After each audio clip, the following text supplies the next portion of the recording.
What is crack-a-lackin'? I don't know where that came from. Blast from the past. What's going on, people? Good morning. Welcome to the ASTROLABE, brought to you by King Pilled. I am the host and face of King Pilled. My name is Matt, and it is good to make your acquaintance. Melaforte in the chat says, this is becoming an awesome morning show. Good, I'm glad. I've had a number of people say that they're really enjoying this. It was just kind of a, I don't know, I didn't even know where the idea came from. Just kind of a random idea. It's like, hey, I should start doing a morning show. And it's worked well so far. I've enjoyed it. And I'm glad you guys have as well. So I've got some, we're kind of all over the place this morning. We've got a whole bunch of different stuff to get through. And I've got to keep this under, I wound up at 2.5 hours yesterday. Didn't even mean to. And I've got to keep it under 2 hours today. So we're going to see how this goes. It may be that these things are so disconnected from each other that, I just kind of present them to you and say, there's that, and it's a short episode and we go on with our day. Or it could be that as I'm talking about them, my brain makes some connections and it turns out that some part of my subconscious mind knows what it's doing and I'm tracking along with it and just discovering what it's laid down for me ahead of time. So do me a favor, like the stream. That helps. Leave us a comment here in the live chat, even if you're just saying, hey, what's up? And that helps us with the algorithm. If you're watching after the fact, then please leave us an offering to the algorithm gods in the comment section. And if you're not subscribed to the channel, please do so. The majority of our viewers are subscribers. But there is a chunk, I don't remember exactly what the number is, but there's a decent chunk that are not subscribed that still watch. So do us a favor and give us a little follower currency. You can also give us regular currency as well via Super Chat or becoming a channel member, or you can join the King Pilled Discord at kingpilled.com. Every single one of these episodes, just without fail. Like, yeah, the last episode, I tried to like mute stuff or pause it and try to keep it from getting, no, everything just gets demonetized instantly. So this has actually kind of changed up the approach a little bit. I'm trying to avoid playing long clips of stuff that's on YouTube because the demonetization isn't really the concern for me that much. It's not like it's that much money anyways. But the big thing is I don't want the stream to get taken down. It's not that it gets taken down. It does the thing where it just goes offline because it says, oh, you're playing copyrighted material. I don't know what it considers copyrighted material. And it seems to be really kind of random when it decides to pull something down and when it doesn't. So I'm trying to avoid that. If I do stream, I don't have anything from YouTube today to play, but if I do, I just wanted to make a little bookmark in my mind to remember to tell you guys, if I am playing stuff on YouTube, I'm going to have to go out of my way to like pause it more often than is comfortable to talk about it, such as the nature of the platform. It could be that I'll just go away from doing live streams on YouTube altogether. I may just go to X because none of those are issues with X. Let me know what you guys think. Do you guys prefer to come to YouTube? Would you rather go listen on X? The viewership seems to be about the same on both sides, a little higher on YouTube. With X, it's kind of hard to tell because it doesn't tell you, like, it just shows you an accumulation of the viewers. So each time a new viewer comes in, it just adds a new viewer.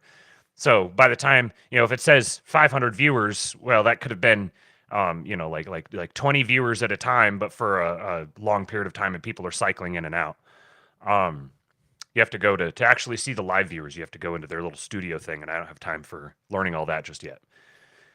But so anyways, tell me what you guys think, and I will take that into consideration. All right, first clip of the day. Of course, it has to be a funny one.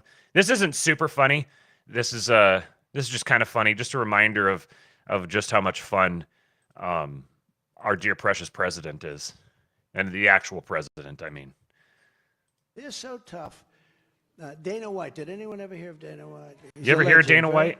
UFC, ultimate fighter, ultimate fighting. And he's a fantastic man. I said, Dana, I have an idea. Why don't you set up a migrant league of fighters and have your regular league of fighters? And then you have the champion of your league. These are the greatest fighters in the world. Fight the champion of the migrants. I think the migrant guy might win. That's how tough they are. He didn't like that idea too much, but actually, I bet he didn't. Not the worst idea I've ever had. No, it's these are tough people. These people are tough and they're nasty, mean. It's a These people are tough. They're so Oh, he's just so entertaining. And like if you really want to fully appreciate him in his like stage mode, then watch some of his longer form stuff he started doing lately. He's done one with Logan Paul, which was very relaxed, very casual, very natural. And then he did one with the All In podcast, which was a little more formal because it was a little more of a professional atmosphere. And then they were doing it via Zoom or something like that. So he was a little more in just like his typical interview mode that you might see with CNN or some other major media apparatus. On the All In podcast, he was a little more focused. But with Logan Paul, he was very laid back, very relaxed, and it's interesting to see just how there's kind of the natural, authentic energy that he has. That even I'd underappreciated it. I kind of saw him as being kind of starting to go a little bit, getting a little kooky. He seems very tired in a lot of his public appearances. But in those appearances, he's very comfortable, relaxed, natural, and clearly still very sharp. Shout out to Rhonda Bolin, my mother-in-law, is in the chat. She votes for YouTube. Well, if the mother-in-law says YouTube, then we are going to continue the venture on YouTube. Looking forward to seeing you, Gaga. She's going to be here tomorrow. Eastwood's very excited to see his Gaga. Okay, Taylor Brown says, I love Trump so much. Glonk Respecter in the house. What's up, Glonk? Okay. Mela says she won't go anywhere near X. Okay. There's another vote for YouTube. John Lloyd says, just finished the Blood Satellite interview y'all mentioned yesterday. What'd you think of it? It was very good. Very, very interesting stuff. All right. Let's go on to clip number 2. Now, this one's very interesting. So we've been talking about AI video, and I played the one Lord of the Rings cyberpunk adaptation. It was made recently. And in all of these clips and all these AI video clips, you could see very clearly that they're AI. There's and it's like, it's not that you can tell it's not true to life. It's that there's weird little glitches, like the mouth doesn't move right, or the bodies move a little unnaturally, or something. Even the really refined stuff. Well, now Toys R Us has released the first OpenAI Sora-generated brand commercial. The use of generative AI in commercial work is here. Now, check out this video. Now, there's a few different things to see as you're watching this. Number one is the quality, the realism of it. There's parts of it that are very realistic. Then the stuff looks a little more cartoonish, kind of, but it's really, really good cartoonish. Still has that uncanny valley effect, but it's sort of like in a place where your brain can moderate for it. At least for me, like what was the Polar Express was one of those like more realistic animation kind of, and it's sort of off-putting. It's jarring sort of the whole time you're watching. You never really get used to it. But so as you're watching this, note the technical quality of it and the design choices, and then also notice the theme of it. Notice what's there. Notice what's not there.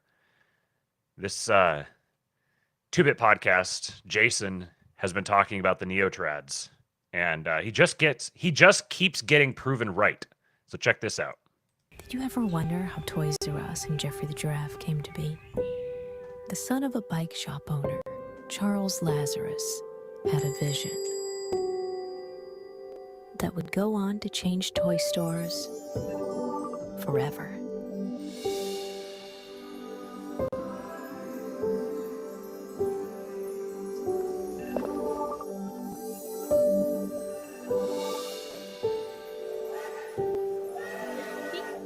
The greatest toy store there is. I don't wanna grow up, 'cause maybe if I did, I wouldn't be a Toys R Us. Toys R Us was the dream of Charles Lazarus. May all of your dreams come true too. And the dream continues on with a Toys R Us at every Macy's. So, what do you guys think of that? It's very interesting. What stands out to me in particular is what's missing. This is a commercial that if it had dropped in the 90s, then and you hadn't had your brain poisoned by the last, I don't know, 10 or 15 years of just overt degeneracy in all the advertising, all the popular media, then like you would see nothing objectionable with this. There would be nothing that you would pick up on. Now watching it, like I'm looking for those things. I'm trying to find them. And so I'm getting real nitpicky with the stuff. Like the guy singing has this really like high soft voice. The Toys R Us logo is a little rainbowy. It's very, very colorful. There's lots of colors. You know, these aren't like authentic, like wooden, like what toys would have looked like in the 50s. And perhaps this is like a, you know, they're doing this sort of throwback thing where he's visualizing what it's going to become. But I mean, this is a full blown, like this is where the ad campaigns are going. They're signaling the mindset or the intention of the people that are creating them. And the people that are creating them are wanting to call your mind back to happier, safer, better times. There's a white boy with his white father in their house, and he's having these imaginations, and it's very wholesome and warm. This is pretty striking to me. I think it's been a long time since I could just sit and watch a commercial and not have that moment where it's like, oh God, I didn't want to look at that. I didn't want to see that. It's been a long time where it's actually, and the other thing is, it's not like there's a lot of commercials that maybe don't have that stuff really overtly in them, but they're really just grating. Obnoxious music, lots of flashing and moving, and it's very, very vulgar in the actual sense of the word, low class. But this is very well made. It's very wholesome. So I'm not saying this is, as you know, everyone is beginning to share our values. I'm saying our values are mainstream. The things that we want, everyone else wants. They may not know it. They may not be able to articulate it. They may not understand the reasons why. But there's a market demand for wholesome, quality Americana content. Taylor Brown says there's a demand for normalcy where innocence and wholesomeness are prevalent, and if you look hard enough, it's manifesting in a lot of ways. Right. Rip says YouTube as well. Everyone's saying YouTube, so we're going to keep the YouTube thing going. So here's another sort of related thing. I don't know how many of you guys are homeschoolers or aspiring homeschoolers or were raised as homeschoolers. I was homeschooled up until high school, and like I went to some preschool daycare sort of thing, and then I was homeschooled. All my siblings were homeschooled. Spent a lot of time in the homeschooling circles, very familiar with homeschool culture. And I never thought that I would see a day like this. And it's kind of just snuck up on us. But check this out. So we've got, this is from Gigabase Dad tweeted out this TikTok video. So now we've got the white moms. We've got the TikTok moms. They're talking about homeschooling. And this is actually, so a minute and 13 seconds here. We'll just play this video. It's actually good content too. Like if you're, like this is genuinely good advice for a aspiring homeschool mom. Mom to 4 boys. Next year, we're going to homeschool. This is how to start homeschooling when you have no idea what you're doing. Last year was our first year homeschooling. Looking back, there are 3 things I'd recommend doing if you want to start. First, I recommend reading this book. It's called Wild and Free. It's basically an invitation to get you excited about homeschooling. If you like it, the next step is 2, go to a homeschool conference. I went to a conference called HEAVE, Home Educators Association of Virginia. It's a 3-day conference. That's kind of a rough name. If I was part of the Home Educators Association of Virginia, I probably would have come up with a different name. But maybe they're just sort of leaning into it. I don't know. But HEAVE, I don't necessarily want to think of violently vomiting every time I think about your conference. About homeschooling. You'll hear speakers talk about how to get started, homeschool laws, how to balance work and homeschool, what is the point of homeschooling, how to travel the world in homeschool. Basically anything you'd need to get you inspired and familiar with homeschooling is here. One of my favorite parts is the curriculum hall. Here you'll see all the different kinds of curriculum you can use to homeschool. There are traditional curriculums like what you'd find in regular school, like BJU Press and Abeka. There are classical curriculums. You can also talk to experts and other moms about what they use in life. If you like Like the conference, the third step is to buy one subject of your favorite curriculum and test it during the summer. I did this with my boys. We did about 45 minutes a day, and I fell in love with the process. So if you love it and your kids love it, well, I guess that's your sign. Comment the word school, and I'll send you more info. All right. So for those of you who are either not familiar with the homeschooling world or are relatively new to it, Melaforta says there are so many homeschool curriculum choices out there, so much support, pre-planned lessons. Yes, this is new. This is quite new. Having been in this community my whole life, essentially, I can tell you that between probably 7 and 10 years ago, and maybe even persisting till now, there was the distinct sense that homeschooling was going to be outlawed. Like, homeschooling parents have had this on their mind that there's going to be a criminal crackdown on homeschooling. It's going to be treated as some kind of child abuse or something like that. And there are still elements within the U.S. systems that want that are pushing toward that, trying to make advances in that direction. But it's very clear that the popular culture is moving in a different direction. Now, homeschooling is like the fad thing among the crunchy white moms. The crunchy white mom culture on Instagram it's not restricted to white moms, but there's an absolute like stereotype. That is one of the most powerful forces in the world. Entire industries are built and created off the backs of the like stay-at-home middle upper class mom who has time and the desire to cultivate her life and present it on social media and advertise the whole trad wife thing. This is big business. So having homeschooling being presented like this is pretty striking to me. That really, it was seeing this video that made it click for me. Like, homeschooling is mainstream. I don't remember the numbers. I've seen numbers recently that were like the rise in homeschooling because of COVID. This is interesting. This is their deal with the devil. They do COVID for lots of reasons. Go listen to the Stormy Waters interview with Dimes. They do COVID for their various reasons, but part of this is like a fundamental precept of every single thing that they do, which is they create the very thing they're trying to destroy. And the harder they try to destroy it, the more they create it. So the flip side of all the bad stuff in COVID was a massive rise in homeschooling. It's gone from something, I want to say the numbers were something like 6% to 25% of children in the U.S. are homeschooled. This change was from 2019 to 2023, somewhere in that range. It's been a dramatic, like 4 or 5 time increase in the amount of homeschooling. And that trend is just going to continue because now being able to homeschool is going to be, it's like a luxury thing. This is going to be associated with the more elite classes having the ability to homeschool and the luxury of being able to put together a lesson plan because you've got a stay-at-home mom because her husband is able to generate enough money that she's able to do it.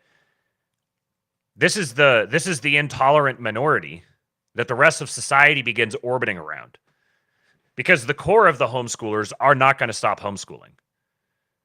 The core of the most diehard homeschoolers, the ones who are doing it because they, not just because, hey, it lets us do more with our life, or I get to spend more time with my kids, or like those are very real things as well. But the people who are like, this is my moral duty to homeschool my children, and I will go to prison if you come after me. Like, I am willing to go to prison in return, and I'm going to homeschool no matter what. That's the intolerant minority that everyone else is going to begin orbiting around. So at the same time that we're seeing the return of the neo-trads and the rise of the ability to educate remotely and generate media remotely as just like you could be your own AI film studio, basically. The VR headsets and the way you can interface, you can program a quote, like an artificial intelligence to interface with you as you learn. These are massive force multipliers to the efficiency and effectiveness of homeschooling. And children who were homeschooled tend to homeschool their children. It's not an absolute rule, but there's a very strong correlation there. I played that video at the end of the stream yesterday of the family that in 50 years, through 4 generations, I think it was, they'd accumulated 36 people. So each of those generations now, if you treated that as a homeschooling family, each of those generations is overwhelmingly likely to homeschool their children. So 6 to 25% or whatever it was can very quickly and easily become 75% within a couple generations. So we like the white pills here. We like highlighting them and thinking about them and focusing on them and doing everything we can to manifest them. So this is another one of those. Let me get you some of you guys here in the chat. I saw someone tagged me. Rip says, my wife is blown away with all the resources. Yeah, absolutely. My wife and I want to homeschool our daughter, but she will be doing the homeschooling. Great. Yeah. There is an absolute abundance of resources. And once you get your wife set on discovering that, like you can take the thing that will often manifest as, I don't know, like buying a whole bunch of meaningless tchotchkes, the desire to go out and go shopping and just accumulate stuff. When you can take that impulse and you can channel it into getting things for the family, for the house, for the children, then it's an absolute superpower. That is a woman's autism. Get a woman thinking about all the wholesome and productive things she wants for her child and just cut her loose, and she's going to go ham. Dry Tongue says, only 18 watching. Crazy. King Pill has become the only live stream to which I pay any attention. Well, thank you. That is a great compliment. I think part of the reason the numbers are down today is because when I actually went live and accidentally sent it to a new stream and was halfway through the intro song, and I was like, oh, son of a bitch. Okay, so I just killed it and was like, we're just at the beginning. I'm just going to kill it and start over again. And anytime that I've done that in the past, it kills the numbers. For whatever reason, I don't know, it screws up the algorithm or something. Kate says, I think there's more resistance to homeschool crackdowns. They can try to outlaw it, but people will do it anyway. Absolutely. Okay. All right. So let's get to our next one here. Kate says, the regime made a Faustian bargain with the lockdowns because the very thing they want hidden from parents, they couldn't, since this gave parents full view into the degeneracy they were forcing on their kids. Absolutely. Exactly. These people will step on their own dicks. You just got to let them. You just got to let them, and then you just got to point it out when it happens. And people fundamentally don't want to be around other people who constantly step on their own dicks. It may take them a while. There's a lot of inertia with these social patterns, but it's very clear which direction everything is headed now. So this is kind of a sort of a funny thing. Logan Clark Hall on Twitter. He says, crazy how a face morph of all D and R senators once again proves Democrats are the evil party and Republicans are the stupid party. So you've got it is funny. You know, we're big fans of physiognomy here. So they did a face app morph of all 50 Democratic senators. Presumably, I don't know if it's actually true, but there's some truth to it, at least. And then they did the same thing with all the Republicans. So the Republicans, this guy, there is no light behind this dude's eyes. This guy is 65 IQ max. This guy, on the other hand, he's got this evil, devilish grin, and his eyes, they look dead, but they're also kind of burning, like piercing. It's very creepy. This is yet another reinforcement for physiognomy as one of the two hard sciences. Josiah's in the chat. Josiah, man, how are things going? Did you get flooded? He says, very striking. I remember an anti-homeschooling conference at Harvard in June 2020 that got canceled due to COVID. That's right. Oh, I forgot about that. I need to go look that up later. Well, here, let's just look it up right now. Harvard anti-homeschooling conference. Yeah, here we go. Due to COVID-19, the June 2020 event is postponed. So here's what we got. So this is from Youth Advocacy and Policy Lab at Harvard. I really do not want people at Harvard looking at youths. Homeschooling Summit, Problems, Politics, and Prospects for Reform, June 18 to 19, 2020. We will convene leaders in education and child welfare policy, legislators and legislative staff, academics and policy advocates to discuss child rights in connection with homeschooling in the United States. The focus will be on problems of educational deprivation and child maltreatment that too often occur under the guise of homeschooling in a legal environment of minimal or no oversight. This is so Orwellian. Experts will lead conversations about the available empirical evidence, the current regulatory environment, proposals for legal reform, and strategies for effecting such reform. There is no registration fee, private and invitation only. The list of speakers, seeing if any of these names jump out at me. Not expecting them to. No, just all the usual suspects. Reading materials. Homeschooling. Parent rights absolutism versus child's rights to education and protection. The history and philosophy of a controversial practice. Homeschool and American history. The Wiley Handbook of Home Education. Write these laws on your children. Inside the world of conservative Christian homeschooling. You could tell just from the title what the spirit of it is. Homeschooling, a comprehensive survey of the research. So yeah, this was. Let's see what the homeschooling.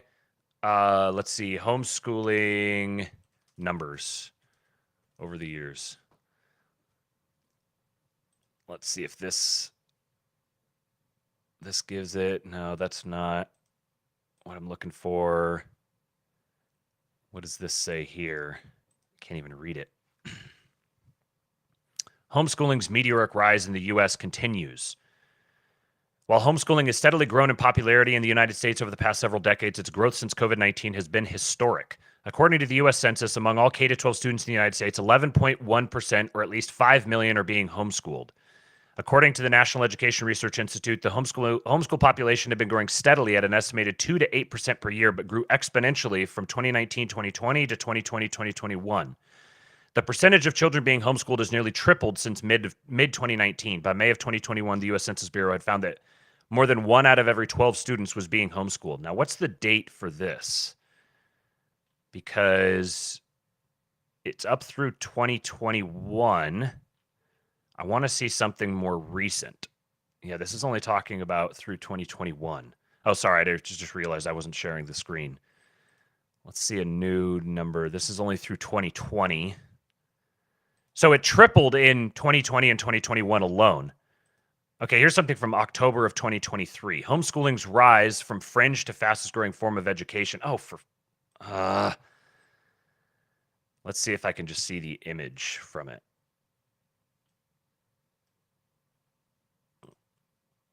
Let me see.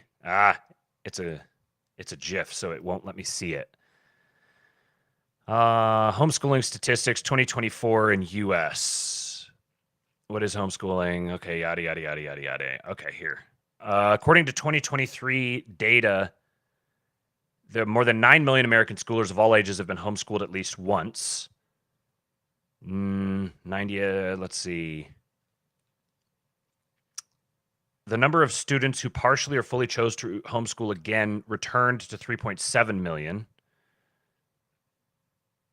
3.7 million. Yeah, these numbers are all over the place. So there's some sort of methodology. There's some sort of methodology thing going on because these numbers are significantly lower than the 2021 numbers here are like half of what the other thing said the 2020 numbers were. Anyways, the point remains. Homeschooling has absolutely experienced a meteoric rise since COVID and because of COVID. Here's another interesting, as we notice the mainstream shifting, Snopes published June 20, 2024. Snopes has gone completely off the rails. They published this yesterday for some reason. No, Trump did not call neo-Nazis and white supremacists very fine people. Trump's remarks about the deadly Charlottesville Unite the Right rally in 2017 remain controversial. So anyone here should probably be aware of this fact, but we've got Snopes literally saying basically I'm almost 100% positive that I read a Snopes article in 2017 or 2018 that said like basically the exact opposite of this. So obviously Snopes is a not anything worthy of any sort of credibility at all. But the fact that even something like that, that's been very clearly just a regime mouthpiece for the better part of a decade, now they're adjusting the narrative. Now they're being called to account by something. There's something that is telling all of these different organizations, change your tune. I'm not saying that something is necessarily an actual, there's an actual mandate that's been sent down. At the very least, there's something in the air that they're all picking up on, and they're all changing accordingly. Taylor Brown with the Michael Malice quote, leftists regard your property as their property, but even more nefariously regard your children as their children. Yes. It takes a village, don't you know? So I'll kind of stick my dick in the hornet's nest here for a minute, because I couldn't get enough of this yesterday. Attractive Incel guy, he and I just started following each other, and he's been posting some bangers. Go follow Attractive Incel on Twitter. So Nick Fuentes tweets, 2024 election, who will you choose? Joe Biden, pro-Israel, pro-immigration. Donald Trump, pro-Israel, pro-immigration. Robert Kennedy, pro-Israel, pro-immigration. And see, here's the problem with viewing things through a strictly ideological lens, is you wind up reducing, you establish this arbitrary point that you begin measuring everything against, and it puts you in the sort of occupying a retarded position, like the election of Joe Biden and the election of Donald Trump would be the same. Like that on its face, it shouldn't need any explanation or justification. There's certain things that you shouldn't have to try to explain to someone. Like if you have to actually try to explain something like this to someone, they're not someone worth explaining anything to. They're either too dumb or too like too mentally slow to actually grasp this. This is like how would you feel if you didn't have breakfast yesterday sort of thing. You just don't you don't even try to explain it. I saw a text from a guy who texted his boss and said, hey, if so-and-so doesn't show up for their shift today, do you want me to stay late or something like that? They presented a hypothetical to their boss, and their boss was like, why aren't they going to show up on time? And he was like, no, like if they don't, then what do you want me to do? And they went back and forth on this for a little bit, and the boss is like, I don't know why you want me to try to predict the future and predict whether or not he's going to show up. Just totally didn't get it. And person was like, all right, I understand. I understand what I'm dealing with now. So there's kind of like an element of that. Like, I don't know if this is just someone that's too retarded to understand, to actually even comprehend these sorts of differences and how substantial they are, or if he's just a bad actor for whatever reason. And that could be subsetted into its own things. He's a bad actor because someone's paying him to be. He's a bad actor because he's motivated by his own pride. I don't know what. But what is funny is this is the libertarian meme. And I've mentioned how these guys are effectively like libertarians. They have their mental scaffolding that they built around the state, and they just found a new thing to plug into that scaffolding, and they've revolved their entire lives around just yelling at it. Just yelling at it, demoralizing everyone, and trying to subvert any sort of organized cooperation by anyone who doesn't just bow to their idol. So it's the exact same psychology. This is just the libertarian psychology that we spent a couple of years through the whole post-libertarian phase. We were identifying this exact same thing. Like at the end of the day, you're going to get two options. You're going to get President Donald Trump and everything that entails, and you're going to get President Joe Biden and everything that entails. Both of these guys are just figureheads. One of them is much more obviously a figurehead and is entirely just a walking corpse that's just, a Weekend at Bernie's animated to show up at various different events. The other guy is a little more self-directed. He actually, he's not as easy of a cutout to inhabit as Joe Biden is. It requires more compromise. He's like a gravity well that's forcing these different elements to have to compromise. They don't get their pure distilled nature like they do on the other side. This isn't even an ideological observation. This is just like a plain observation of the facts. So there's going to be two options. One is President Donald Trump, one is President Joe Biden. These guys, oh, well, both sides are bad. They've got to, just like the libertarians. Well, I'm not a Republican or a Democrat. I'm a free thinker. I happen to know that both sides are bad. One is stupid and one is evil, and they're both bad. So I am going to not participate at all because I'm so much better than all of this. I've attained utopia in my head. And if everybody else will just behave as me, then we will all attain utopia. Oh, look at that. By one vote, Democrat wins. It's now legal to kill white people. So then he had he quote tweeted this and had a great rant. He says, if you think that if Trump loses, the Republican Party is going to sit down and go, gee, I guess what we really need is someone more right-wing, someone less establishment, and someone anti-Zionist than like LOL, LMAO. What, are you retarded? They'll give you Nikki Haley 2028.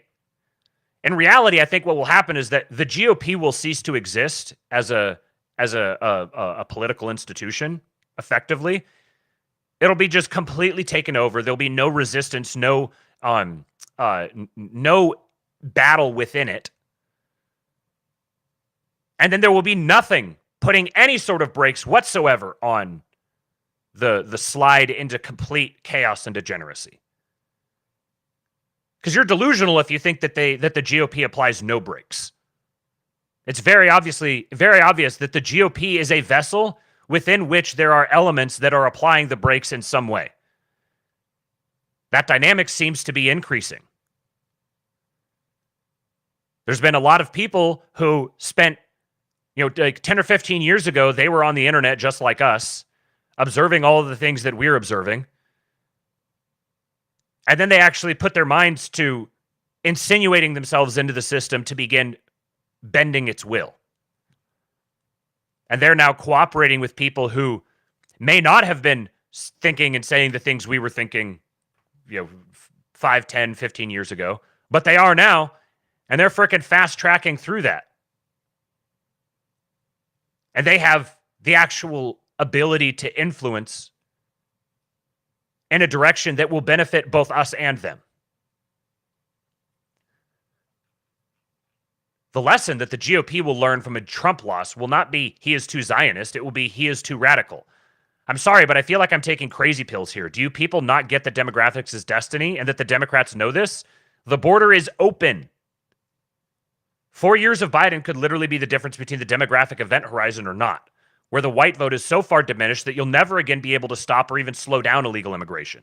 So the big critique of Trump is he's going to change the immigration and he's going to restrict it in some places and expand it in other places. Okay, so that's option one. Option two is it's going to be massively expanded from where it is right now. How are these equivalent options? Perpetual Democrat rule. Good luck talking about Zionism then. People on Twitter will really be like, you believe in voting? That pales in effectiveness to my strategy, starting a white nationalist revolution. And then immediately get put in prison for domestic terrorism because there is zero way to ensure feds don't infiltrate a movement. And it's like when you have this conversation with someone, which again, kind of the joke's on you when you start having the conversation with them. I'm accepting this.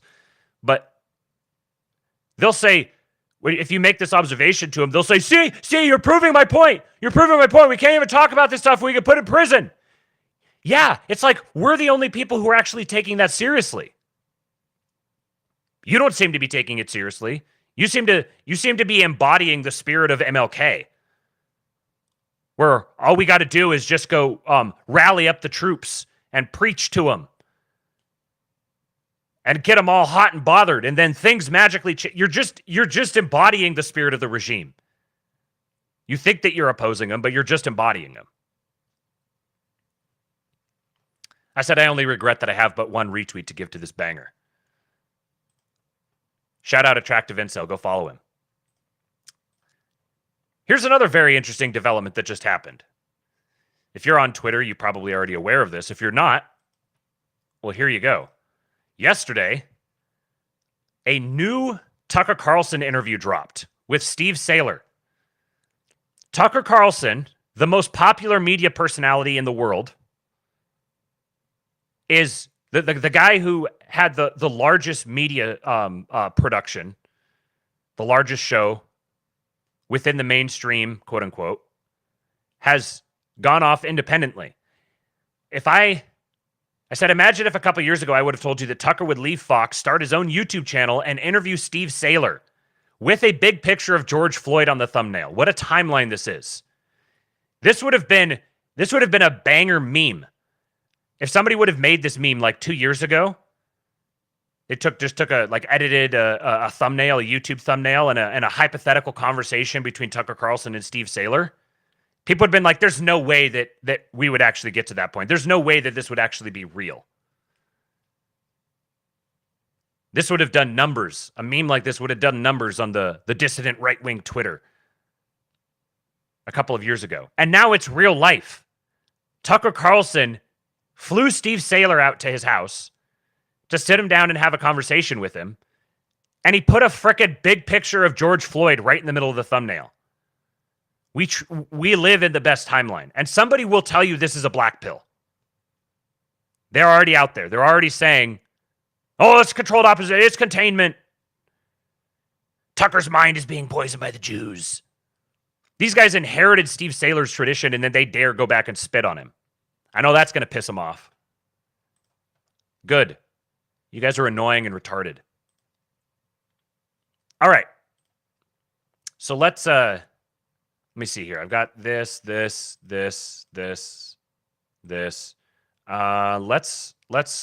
go this direction. So the Costco prison. This is a very interesting story. I've had this sitting in the bookmarks for a little while, because I don't know exactly what to tie it to. It's more just kind of it's just interesting to me. It's very, very fascinating from a real estate perspective, real estate development perspective, from a city planning perspective. So here's the layout, just to kind of give you guys an idea. This is the layout of this housing development that's being made above a Costco. Now check out how it wound up this way. Why does the Costco prison exist, and why is it designed the way it is? This is Joe Cohen's site on Twitter. As often is the case, the answer is regulatory arbitrage. Costco wanted to build a store in central South LA.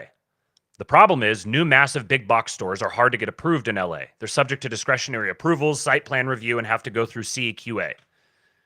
Costco is facing years of public hearings, millions of dollars of consultant fees, and an uncertain outcome. However, mixed-use housing projects that meet certain criteria are automatically exempt from discretionary reviews by state law. So Costco did what any good Scooby-Doo villain would do. Of course, his name's Cohen, so of course he's framing it the way he is. They put on a mask that says, I'm an apartment building, not a big box store. I'm really stretching with this metaphor. But now they face some new problems. To get the full protection of state housing laws, mixed-use buildings must be at least 2/3 residential. The Costco itself is 185,000 square feet, so they needed at least 370,000 square feet of residential. They ended up with 471,000 square feet of residential plus an additional 56,000 square feet of amenity space. But for a project that big, to qualify for AB 2011, you need to not only pay prevailing wages, but use, quote, skilled and trained, aka union labor. Luckily, union labor requirements only apply to on-site construction. So to lower the amount of on-site labor needed, Costco turned to prefab building modules. Prefab modules need to fit on trucks, which results in mostly small shotgun-style one-bedroom units. So that's how you end up with a Costco housing project that resembles a prison. He's got some more thoughts down here. I'll address those in just a sec. So basically what you've got here is you've got the Costco is underneath, and this is the apartment complex above the Costco.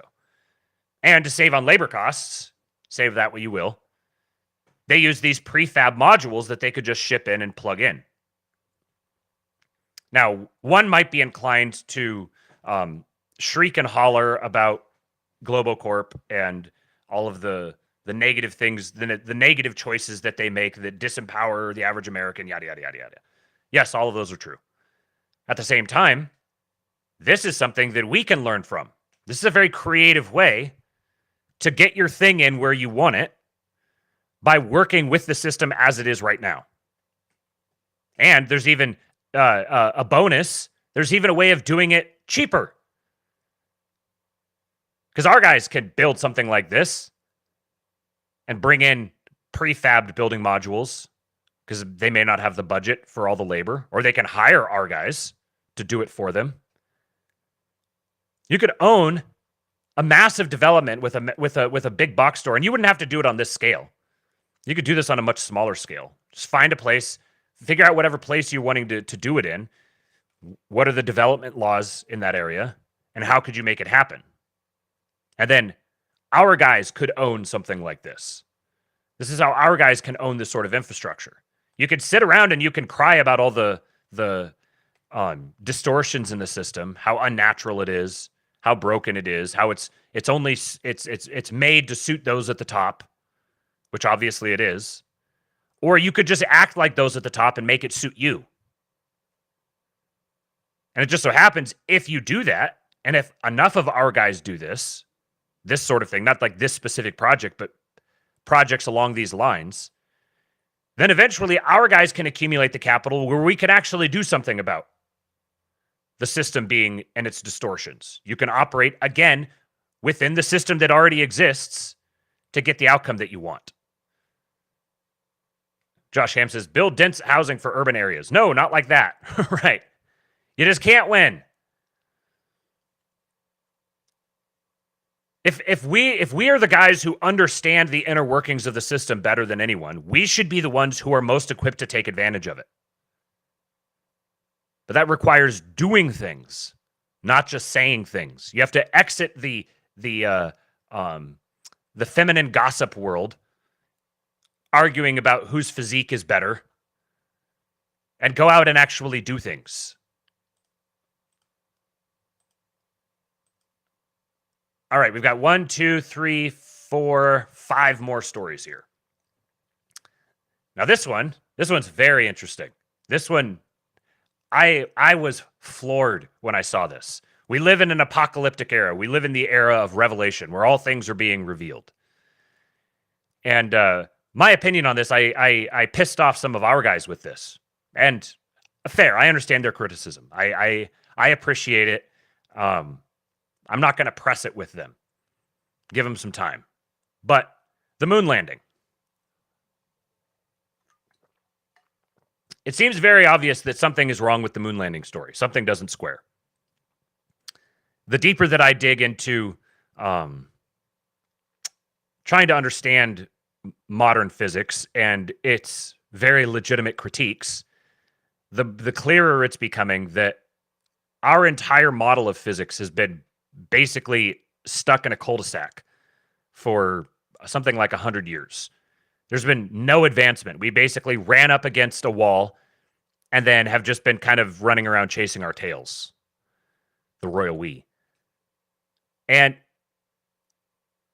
if these critiques of the existing system, the globe that's tilted and spinning and wobbling and hurtling through space, and space is expanding into something and infinitely, and it's incomprehensibly trillions and trillions of light years and hundreds and trillions of planets and stars and all this sort of stuff.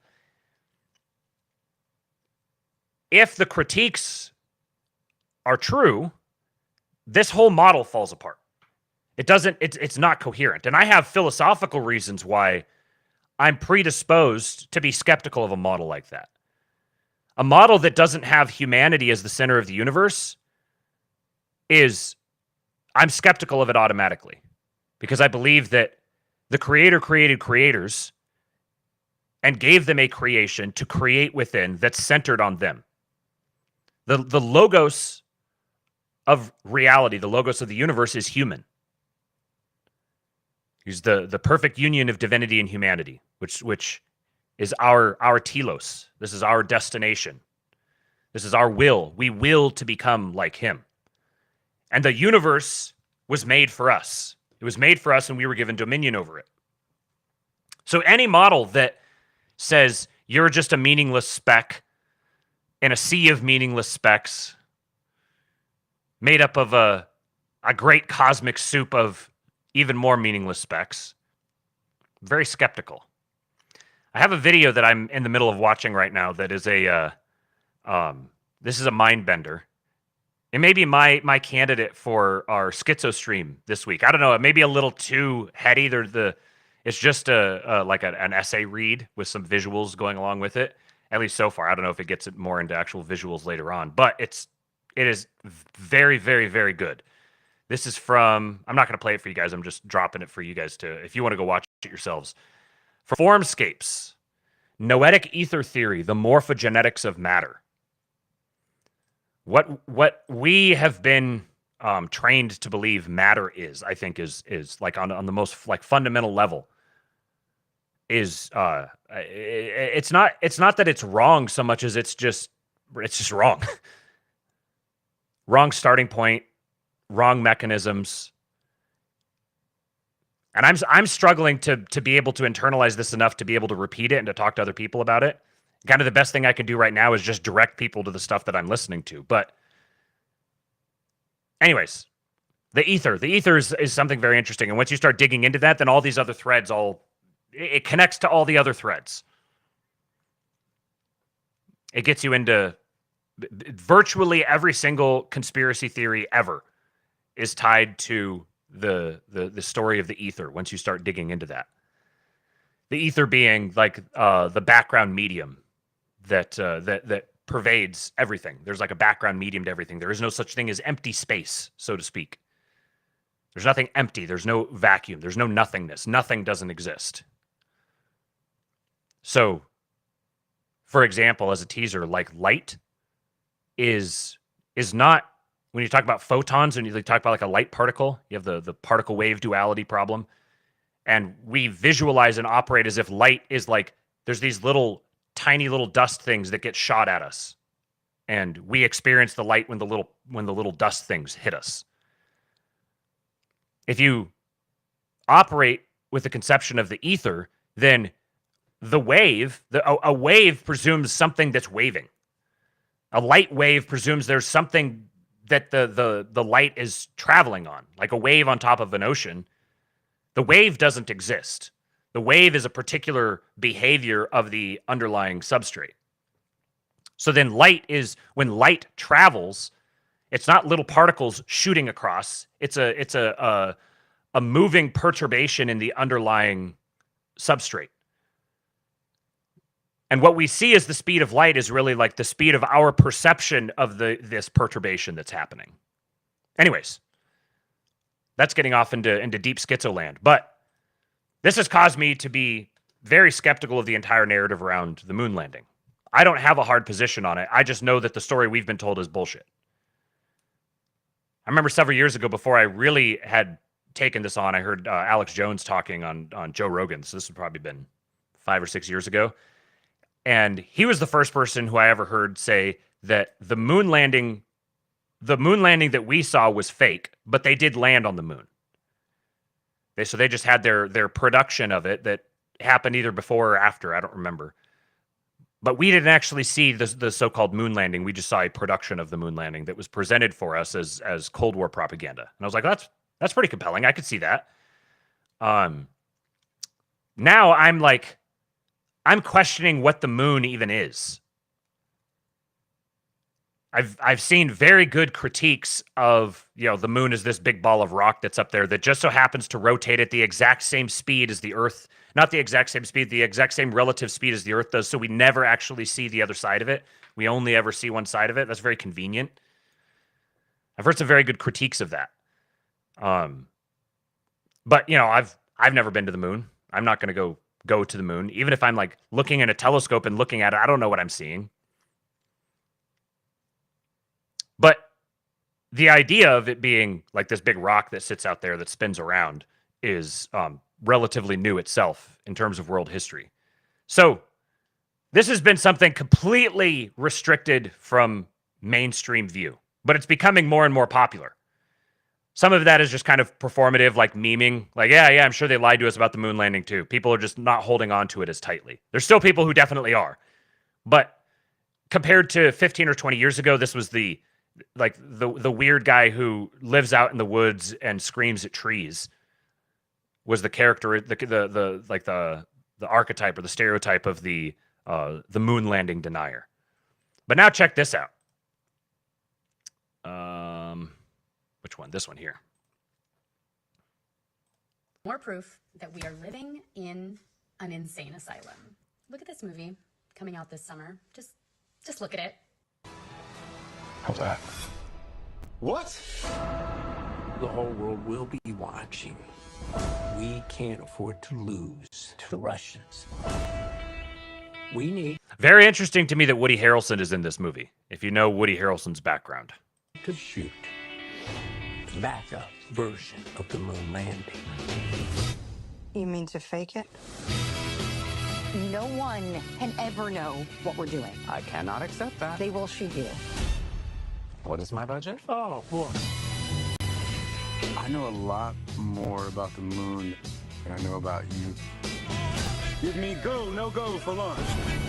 If you fake Interestingly, the hero of the movie here, the center point, the sex symbol, is a very white boy summer looking type of character, and you've got a beautiful white woman. This is a change. this mission, every single thing that we have sacrificed will have been for nothing. You know you couldn't have made it to this day without me. 4, 3, 2,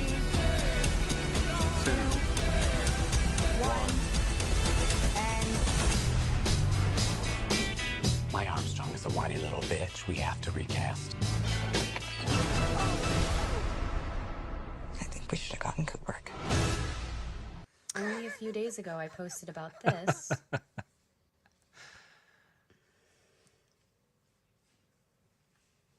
It says Project Artemis. It's just a mockery at this point. It's an open mockery. They know that enough people are already aware that all of those landings were staged and faked. So yeah, I just wanted to let you guys know who were asking, have you seen this trailer? Yeah, I've seen the trailer.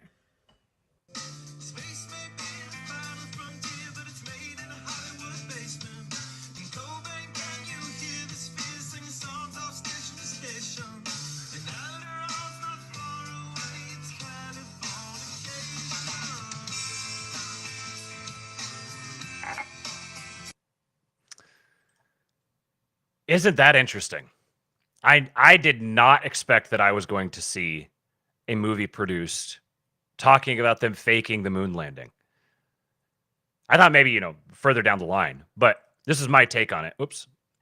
I lost the tweet. I got to go back and find it. Hold on.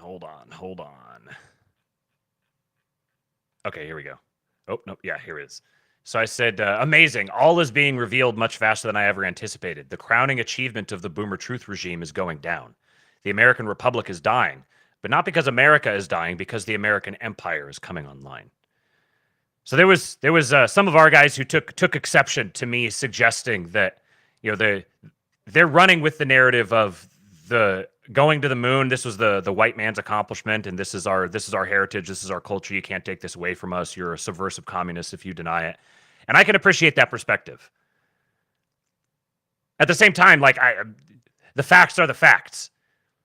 And if you actually understand what was going on within the State Department and the intelligence communities at that time, within the pretext of the Cold War, then yeah, it just makes sense, and there's lots and lots of evidence for it. Then the official story is nonsense. It's absolute nonsense.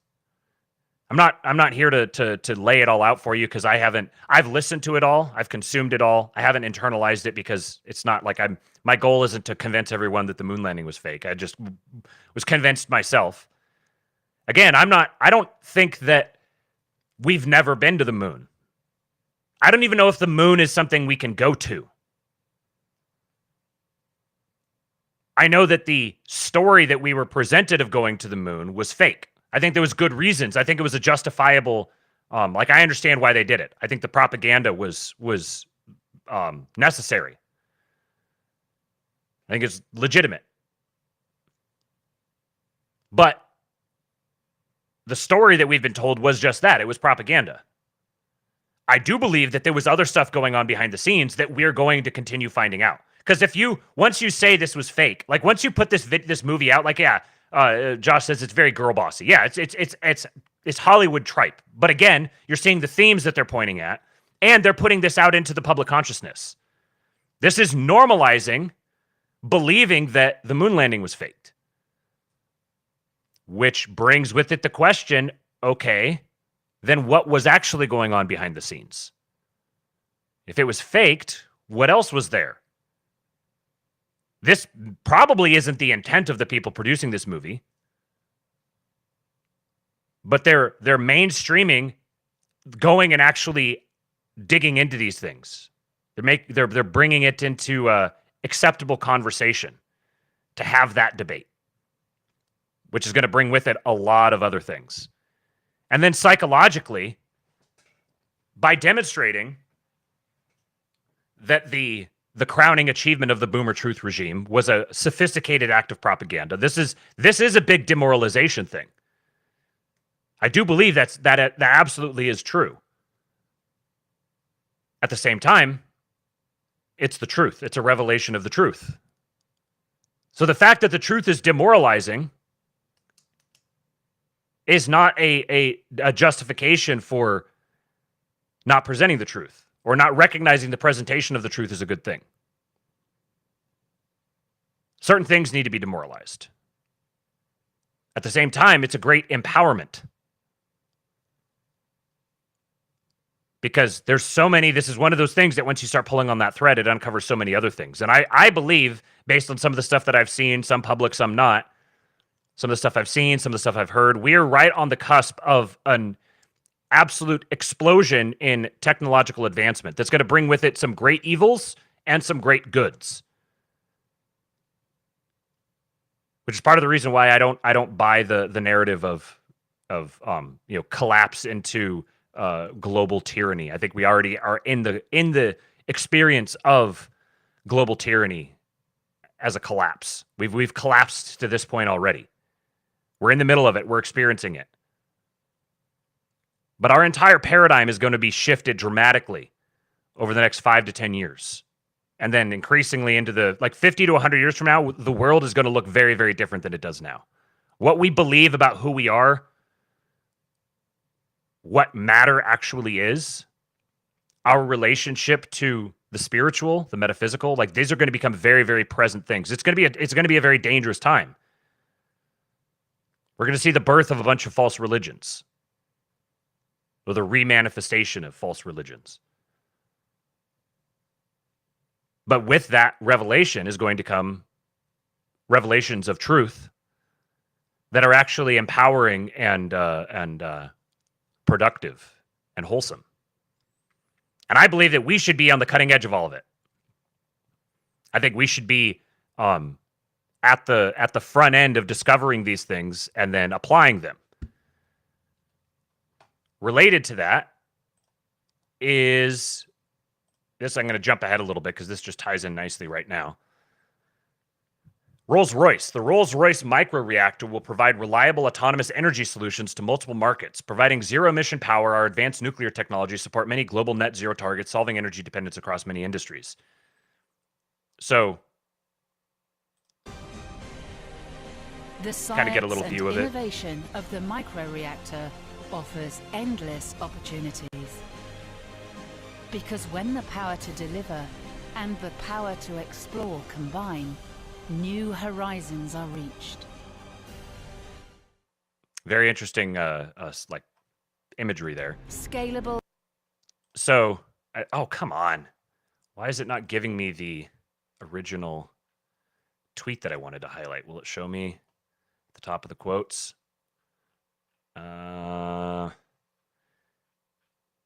Yeah, here we go. Coach Noah Revoy. I don't know if I'm pronouncing that correctly, but you should go follow this guy. He's a good mutual relationship expert. He's got great advice for fathers, for marriages. He's a good dude. He says, this technology plus satellite internet is going to make some cheap land in the middle of nowhere viable for breakaway communities. I think maybe not this specific technology itself, but we're moving in a direction like this. We're moving in a direction where we're going to be experiencing some breakthroughs in energy technology. This is part of this may be really the one of the key battlegrounds that everything else is just kind of a performance around. We're moving,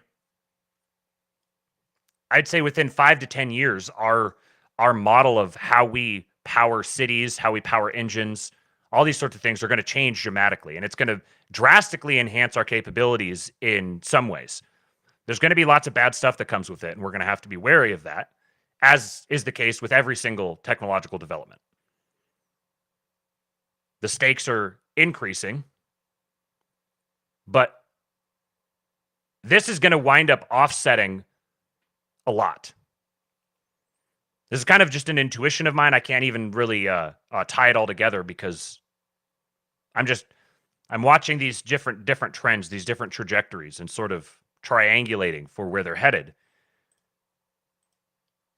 And there's so many different technological applications being developed that are going to facilitate being able to restrict the impact of the collapse on individual people. So the more people who participate in that, the more people who adapt to these new ways of structuring and ordering society, the faster that happens, the less disruption there will be. But by its nature, a lot of this is going to break the stranglehold that the existing regime has. We're going to get a new regime, and that new regime is going to have its own issues that we have to deal with, but it's going to offset many of the boogeymen that people are worried about economically, energy-wise, the ability to sustain yourself, quote-unquote, off-grid. I cannot overestimate how important it is that we get our guys and our families set up to be able to take advantage of some of these types of things. And I don't necessarily mean just nuclear. I don't buy necessarily that nuclear is the way forward, but there's going to be a way forward that's going to drastically change the structure of the world economy. And I think the US is going to benefit the most from it. The US being this landmass. It's not that things aren't going to get bad here, but they're going to get so much worse everywhere else that it's going to, by default, it's going to be better here. Josh Ham says, so you're saying that getting training to become an electrician now will pay dividends? Yes. Yes, absolutely. There's lots of people who are belly aching about the corruption and the distortion of the educational institutions, but I want to bring this stuff onto people's radar so that they can redirect their focus and think in more innovative ways. Start building for 50 years instead of 5 months or 5 years. Like, start thinking long term on a civilizational level and cultivating that spirit. Because there is an overwhelming amount of autism and like, what would you say? Capacity for massive creative expansion within the collective minds of our guys. By being closer to truth, a right-wing Christian American man can do very, very good things. But we have to believe those things are possible, and we have to move in those directions. And the onus is on us to not be demoralized by the demoralization campaigns, to find the white pills and everything. So, okay, I finished that story. All right, this is a good segue here. So we're going to touch a little bit more on the developing our own communities thing. But first, I want to share this thread from a good friend of the show, Kruptos. He is a consistent banger generator. So guys, hold on. Discord is popping off. The King Pill Discord's going ham, and I can't handle all the notifications. So Kruptos, at _KRUPTOS on Twitter.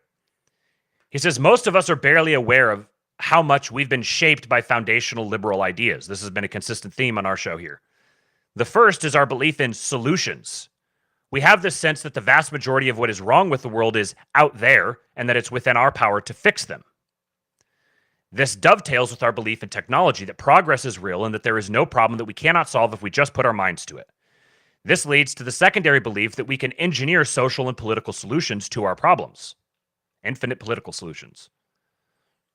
Our society is steeped in the idea that if we just get the politics right, get the right people in charge, just get the policies right, get the right people in charge, make the right reforms, that all our problems will more or less go away. Where does this originate? In the idea that we are blank slates. If a person is a blank slate, then the theory goes, if we can engineer our social and political systems just right, then anyone born into the system will grow up good, enjoying a good life. This is the fundamental liberal principle. There are solutions to our problems. What if I told you that there are no solutions? Any solution you introduce will come with certain costs and certain trade-offs. Why? Because the world is fundamentally flawed by human sinfulness. We as human beings are born flawed and sinful. What this means is that the solutions are never going to be political. They are essentially moral and spiritual.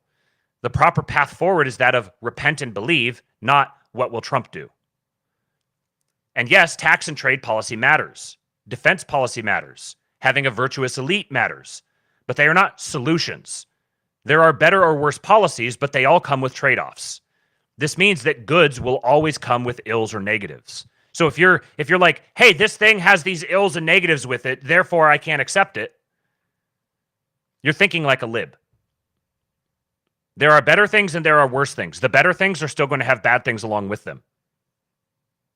But that doesn't make them not better. The fundamental conceit of modernity is that we believed we could actually solve problems ourselves. We thought notions like sin, and especially original sin, were silly, primitive, and antiquated. But original sin means that all human actions, no matter how noble, are tainted. This means that all human solutions, including technology, including government, including policy, are all stained by sin and all come with evils. There is no escaping this reality on our own. In the end, we cannot fix things, and there are no solutions. There are only trade-offs. Every good comes already tainted by evil. I might quibble with that a little bit, but I understand his point. We cannot on our own escape this fundamental reality of the human condition. It can lead to fatalism, but it can also lead us to God, to seek outside ourselves and our condition for salvation. When push comes to shove, this is the fundamental difference between the liberalism of modernity and the older Christian understanding of the world. The liberal believes we can fix this, or they're the problem. But we know that we are the problem. Repent and believe remains the abiding call in the fundamental divide today. And I quote tweeted this here with incredible thread, TLDR and meme. Forgive me, Lord, for I am evil and retarded. So this is like what I'm driving at here. With every single one of these things, the politics are very prominent to us today. The economics, the education policy, all these different things. And we have this tendency, this very strong tendency, to let the perfect be the enemy of the good. And believe that there is some perfect human system that is yet to be derived. And if we could just keep iterating and keep finding that perfect human system, then we're going to get a solution. But the paradox here is that we need to keep iterating. We need to keep looking for solutions, but the solutions themselves don't matter. Our process of deriving those solutions and applying those, deriving those potential solutions and applying them, that process matters. Having an attitude of humility and curiosity and a desire to study and understand the world, to integrate ourselves within it with humility, leading with service, building for the future, procreating, trying to create a better world for our children than the one we have. I've said before that our job is not to build the city of God. Like, our responsibility is not build the city of God. It is to be building the city of God. And we will continuously fail. Interview dropped yesterday, Buck Johnson on Counterflow, which a great tragedy has happened. Apparently, Buck got his Twitter account suspended. He has no idea why. And it's permanently suspended. It's gone. You got to figure out what's going on there. We got to try to work with anyone who has connections with Twitter. I know some people who do. There's some people who are listening to this who I know have some Twitter connections. See what you could do about that. We need to get Buck on Twitter. He spent a long time building up that account, and it's a great tragedy. But he recorded an interview with him and Jason from the 2-Bit podcast, and he dropped it yesterday evening. You guys should go watch it. It was a very, very good conversation. We got into a lot of stuff that we've talked about here, but I think we were able to put it all together in one package in a way we don't usually get to. But one of the things I ended with was we need to accept the reality of our own failure, the inevitability of our own failure. We are going to fail. It's not a question of if, but when. We are going to fail. But if we have this posture of continual repentance and continually getting up and moving forward, taking another step, turning back to God, repenting and taking another step, and acting with humility, leading with humility, not having the pride that the fact that we're made in the image of God means that we're going to be able to build the perfect solution. Yet we need to continue building solutions. We need to keep looking for them, choosing between the better option and the worse option. And above all, focusing on developing a better world for our children than we have. Apparently, a lot of people got banned yesterday. Tyler James has multiple bans, and I saw a few other people who got nailed. So I think I've tried to generally stay within the band of like acceptable opinion that I've posted on there. We'll find out. Maybe I'll just disappear one of these days. And if so, then who knows what I'll do. All right. So got 2 more stories here. One kind of quick one and then a video for you guys. I'm pretty sure that the stream has already been demonetized. I'm hoping that they haven't posted this other one on Twitter because it's a 5-minute video and I'd like you to be able to just experience it. So if it winds up getting taken down, we'll be right at the end of the show, and you could just go watch the last little bit of it on X. But before we get to that, Lord Miles, very interesting character. I see that he is he's entering his video content creating mode now. He's been tweeting for a long time, very obviously associated with some sort of an intelligence group of some type. I've got my suspicions, but very much seems like a friend. So he's down in South Africa, and there's this place called Orania. He says Orania is technically legal as it acts as a company. So it can lease out land and allow or deny access to whoever it wants. So Orania is like a white enclave in South Africa. They're very strict about who is allowed there, who's allowed to do business, who's allowed to live there. And it's technically legal, as he says, because it acts as a company. So it could lease out land and allow or deny access to whoever it wants. Their currency is technically coupons, and the official money, rands, is exchanged for the coupons, or the official money exchanged for the coupons is deposited into the bank, which invests it for the town as a whole, whilst the coupons are used day to day in the town. This is genius. I mean, this is a particular application of systems that already exist. It's time to create native-only areas in Europe by pooling together money to buy land under a company and deny access to immigrants in Europe and then pool our money to escape the banking system and use our own domestic coupons. So this is obviously the comments are just full of people saying, "Oh, you just wait till the mafia comes after you. Wait till they all go after you." Yeah, they're going to come after you. That's not a reason to not act. This is a model that goes along with the Costco prison idea. These are the sorts of models that there's a lot of innovation space for these. And the incoming elite faction that is taking power, you could think of it as, broadly, I think it might be useful to just start thinking of it as Red America reasserting itself. Red America is beginning to crowd out Blue America. And there's deeper things going on, international things, obviously. But the way I'm seeing it is this Red America force that's coming online is inevitable. I think that for a lot of reasons. And it's going to cause our points of conflict with the regime are going to change.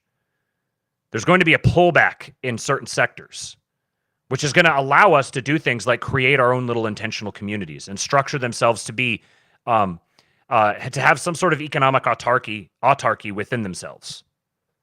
And then we're going to be finding a new equilibrium with the regime, a regime with a different character. So we have a space here of the next 5 to 10, maybe out to 20 years where we can really innovate in both actual technology and social technology. If you find the thread that combines all these things, the democratization of technological innovation, where just one guy or one small team of guys can produce like globally powerful systems, with the new cultural acceptance, rising cultural acceptance of homeschooling, and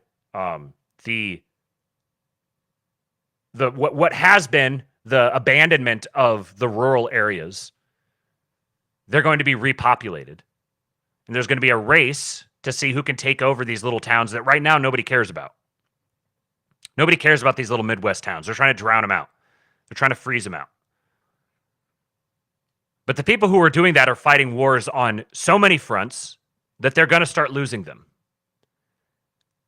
And the time has been here to begin cooperating together to start taking advantage of these opportunities.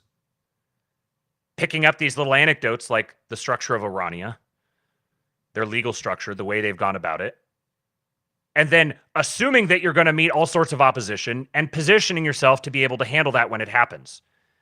There's plenty of lawyers, there's plenty of developers, there's plenty of find a way to align yourself with the interests of those who are not part of Blue America, don't want to be part of Blue America, are losing confidence in Blue America, and they want to find little things to invest themselves in.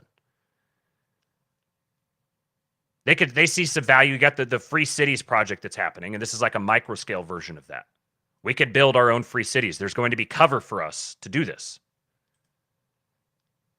And we're trying to treat the King Pill Discord as a hub for this. I'm personally making lots of different connections between lots of different people and trying to figure out ways to connect these people to each other. To use it as like a hub for cultivating these kinds of projects. I've got a new sponsor coming soon that I'll tell you guys about that's somewhat related to that. It's a good cause. But here's our last video, our last subject of the day. This is one that was retweeted by a woman that I've put on your radar before. She would be a representative of this Red America faction, who are really starting. Of course, I lost the tweet. I don't know why Twitter does this. I'll find it.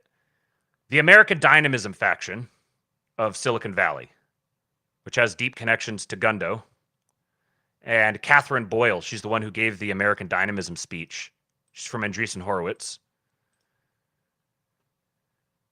So she signal boosted this guy, Justin Carmen, making movies about the future. She signal boosted this video where he said it's time to reindustrialize. So we're going to play this video for you guys. Like I said, it's 5 minutes. I'm just going to let it play. I might stop and if something strikes my fancy, but I'm just going to let it play. And if it takes the stream down, then I'm just going to end the stream as soon as it's over. And so you can go watch on X if it goes down. But yeah, it's time to reindustrialize.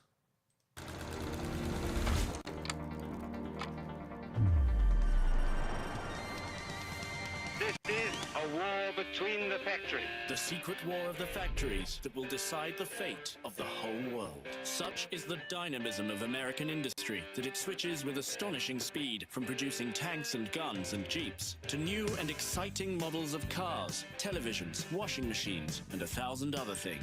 You're all aware that we live in an industrial society and that this way of life has been made possible largely by technical advance.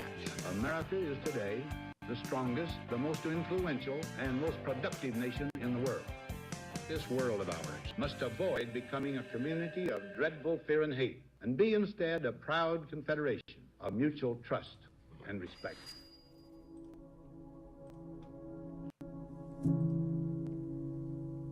The United States exited the 20th century as the world's economic leader. Things have changed dramatically. American economy has a hard time generating new jobs. Half of Detroit's auto workforce lost their jobs. We've seen a lot of factory closures as Chinese imports surged into the United States. We're going to be in a serious economic competition with China. About 2 decades ago, the island looked like this. Now it's a shipbuilding powerhouse. That single shipyard has more shipbuilding capacity than the entire U.S. naval shipbuilding industry. The U.S. used to own advanced technology manufacturing. We've lost the ability to produce and manufacture. The Defense Department spent $3 billion on foreign construction contracts, leaving American steel and iron out in the cold. And now the hard truth is, a lot of those jobs are not going to come back. Some companies are always going to find it more profitable to pick up and do business in some other part of the world. This is not a message of happiness or reassurance, but it is the truth.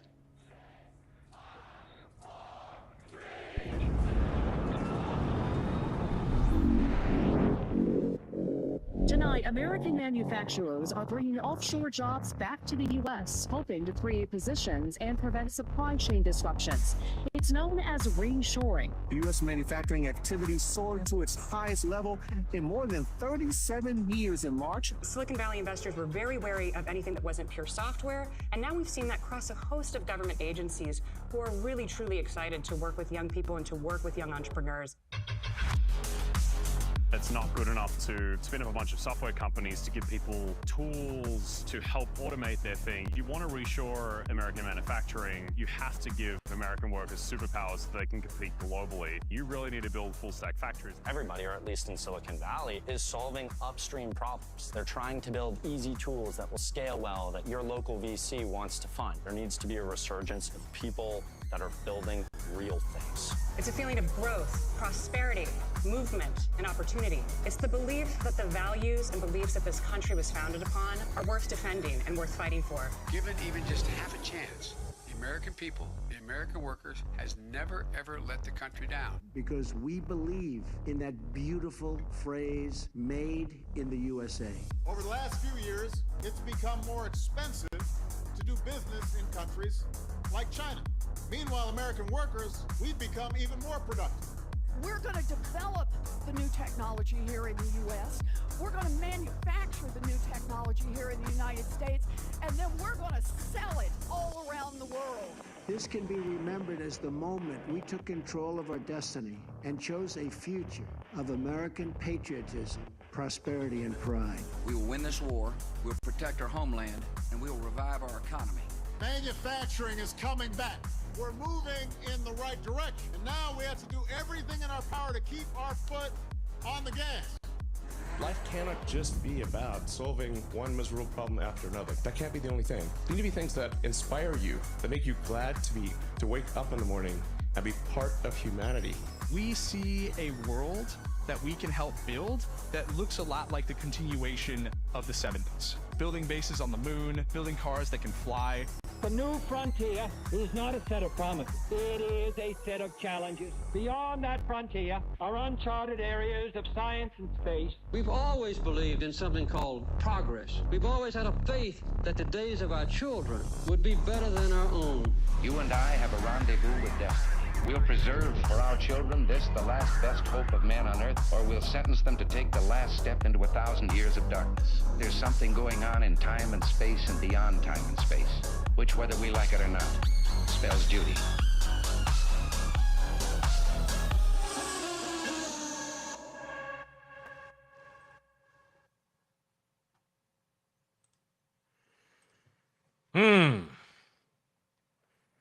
Are you inspired?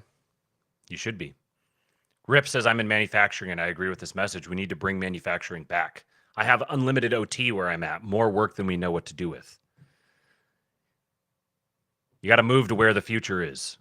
The future is coming. I think it's a very clever propaganda technique in whether this is a intentionally done thing or not. The overwhelming majority of those talking heads that he included quotes from in there were Democrats, even radical Democrats, Elizabeth Warren, Bernie Sanders. But the implicit message of that is, if you sympathize with these characters, this is what they believe. You need to get on board with reshoring American manufacturing. You need to get behind the Gundo boys. You got every one of these guys, CEO, CFO. They're all like white guys in their mid to late 20s. This is where the future is being built. This is the direction that we're going. Obviously, there's lots of potential traps. No solution is perfect. But this sort of momentum building will have dramatic economic downstream effects. Kay Acton says, need to get the government out of the way, or just get the government playing along. There are a lot of influences within the government and who have their sights set on the government, who want to use the government to facilitate this sort of thing, which is what the government should be doing. This is why you're seeing things like the idea of the tariff being replaced by income tax. Or sorry, the other way around. Income tax replaced by tariffs. Manufacturing is going to be reshored. And America is being positioned now to actually be on the economic ascendancy vis-a-vis the rest of the world.